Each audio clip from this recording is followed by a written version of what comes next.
আমি আগামীকাল 12:15 অর্থাৎ 11:45 ভারতবর্ষের মহামান্য রাষ্ট্রপতির সঙ্গে সাক্ষাৎ করবার সুযোগ পেয়েছি। আমি আগামীকাল তাই মহামান্য রাষ্ট্রপতির সঙ্গে দেখা করতে যাব। আমার যাওয়ার উদ্দেশ্য হচ্ছে বাংলার পরিযায়ী শ্রমিকরা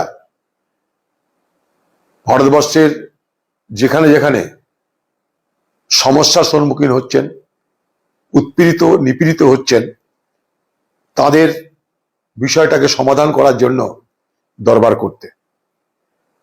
আমি মনে করি যে মানুষের সমস্যার কথা যদি তুলে ধরা না হয় তাহলে যে সমস্যার কথা হয়তো আমরাই জানবো, কিন্তু সে সমস্যার সমাধানের জন্য কোনো প্রকৃত প্রচেষ্টা হবে না।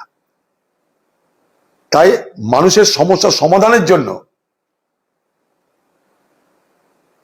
মহামান্য রাষ্ট্রপতির দৃষ্টি আকর্ষণ করতে চাইছি আমি, এবং সেই সুবাদেই এই সাক্ষাৎকার চেয়েছি এবং পেয়েছি।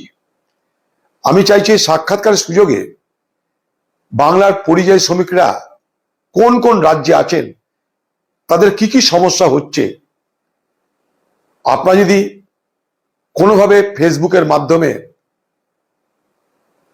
নির্দিষ্ট তথ্য দিয়ে আমাকে জানাতে পারেন, তাহলে আমি রাষ্ট্রপতির সঙ্গে সাক্ষাতের সুযোগে তার দৃষ্টি আকর্ষণ করব, অর্থাৎ সরকারের দৃষ্টি আকর্ষণ করব। আমি বিশ্বাস করি শুধু বসে থাকলে হবে না, দাবি করলে সব সমস্যার সমাধান হয় না আমি জানি, কিন্তু অনেক সমস্যার সমাধান হয় এটাও আমি জানি।